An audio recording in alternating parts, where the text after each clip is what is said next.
when they say the time, they're not talking about the actual time. Yeah. This is a flavour of time. Don't put your watch there and say, oh, time. Time. Time. T-H-Y-M-E. You have a degree. Yes. This is a joke. I can't do it. It's your boy Mr. C. We're back with another one again.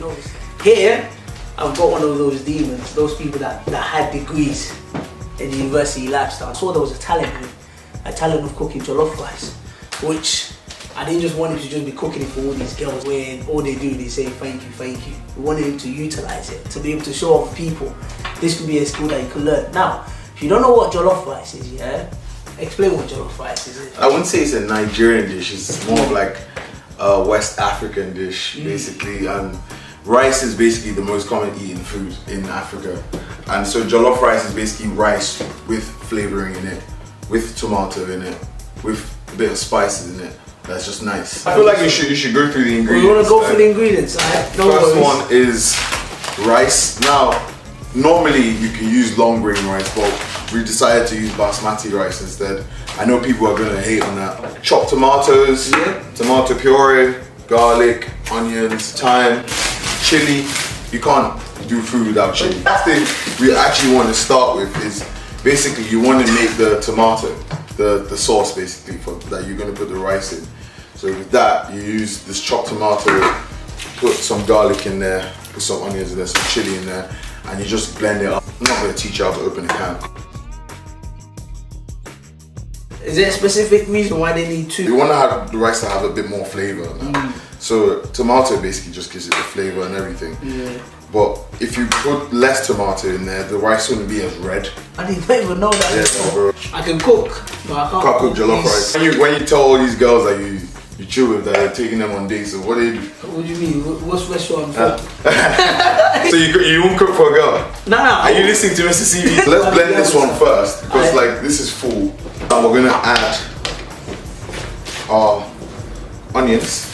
You can't go wrong with cooking because no girl can do shakara for you. Garlic, literally every food that you make. All these ones say they're demons. You're angels, man. Never done any go wrong. And that's it, man. That's how we should Never done any go wrong. They're all queens. He's adding the garlic bread. Garlic bread. So this is the last coat with garlic. Tomato as well. Oh, tomato. Pepper, sorry.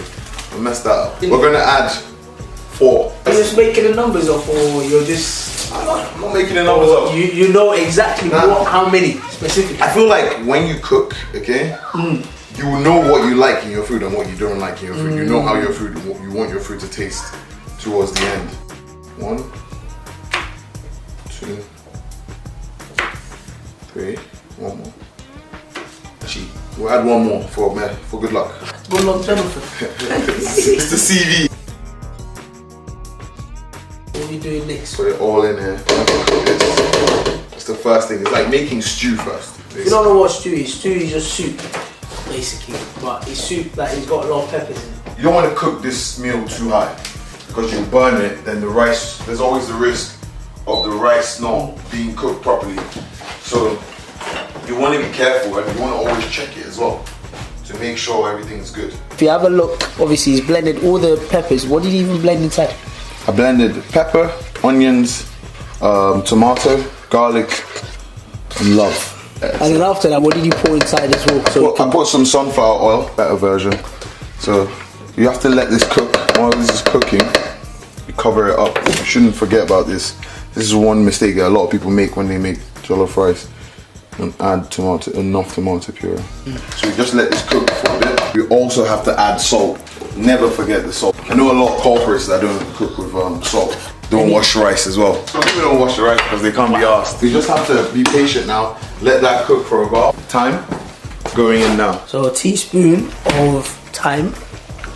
Remember, not your watch, yeah, the time. Don't go put your time inside and then tell us that's part of the jollof rice. Normally at this stage, you start washing your rice. How important is it to wash your rice? Would you say it's important? You don't know how much dirty stuff is in that rice. So it's important for you to wash it like 100%. And also with these rice as well, they add a lot of chemicals to it as well. So obviously if you are washing it, obviously you can't remove every single chemical inside the rice. But at least we can try to help Just this reduce the and amount, reduce the amount. Now we're gonna wash it. It's a lot of just gunk that you don't even know what's about. So you want to try and make that water, as much as you're washing it, you want to make that water clear every time. Like we can actually season the stew. This is the part that gets the flavoring of the rice ready. I'm gonna put Maggi. Oh fam, this thing is hard to crush. Hold on, let's watch this. I might have to. See all those gym you go to, you can't crush Maggi. We're adding 3 Maggies inside. Yeah, 3. And obviously this is just to give it extra taste.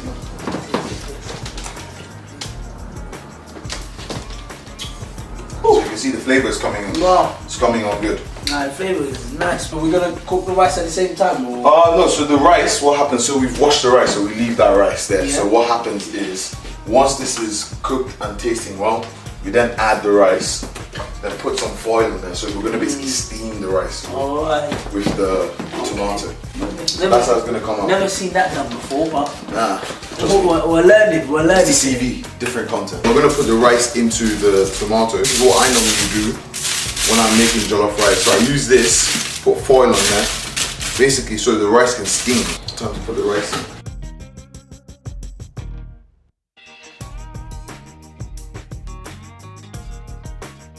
So we stir it in.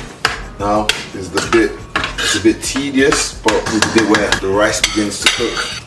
Covering up. Just leave it. I'm gonna leave it for a bit, and yeah, we'll see you when it's sort of ready, basically. So we'll check up on it again in like about 20 minutes. it's going so well so far, even better than I thought. Maybe next time we could do a fried rice episode. Hey, I like, hey! Yeah.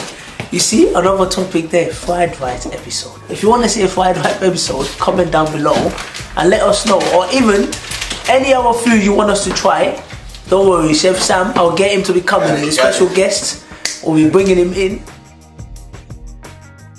How was uni like for you, man? Man, uni life, first of all, it wasn't what I expected, to be honest. Like, I think that's probably what everyone thinks. I thought it's just going to be go in there, study. No, you don't have time to chill.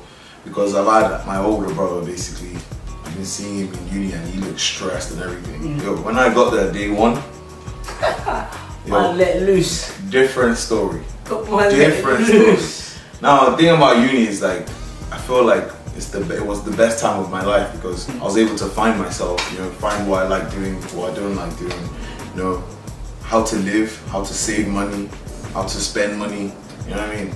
So it was more of life lessons rather than what I actually went there for. And I feel like a lot of the life lessons I learned there, I'm carrying it with life for me right now, especially during this pandemic. Because we were going to mention about the pandemic, because obviously we're talking about saving money and all these things. Yeah. How important is it? Maybe you might have to save a little bit of money, especially with no jobs as well. Yeah, honestly, this pandemic has just taught me a lot of lessons, honestly. Like, the first lesson I've learned is you always need to have savings to fall back on. That's what's kept me, saying now, or I'm a student right now doing a master's, so I don't really have an income, I don't have a job or anything, but the fact that I've not been spending money as I have been spending it in the past, because I've basically matured now, I've made a couple of savings, you know what I mean, doing stuff that invest for my future, taking on trading, doing other things, and the savings is what just kept me like going till now. The second thing is always check up on friends and family, I would say this period I've definitely caught up with a lot of people that I've definitely not made time for in the last couple of years, which is basically my fault.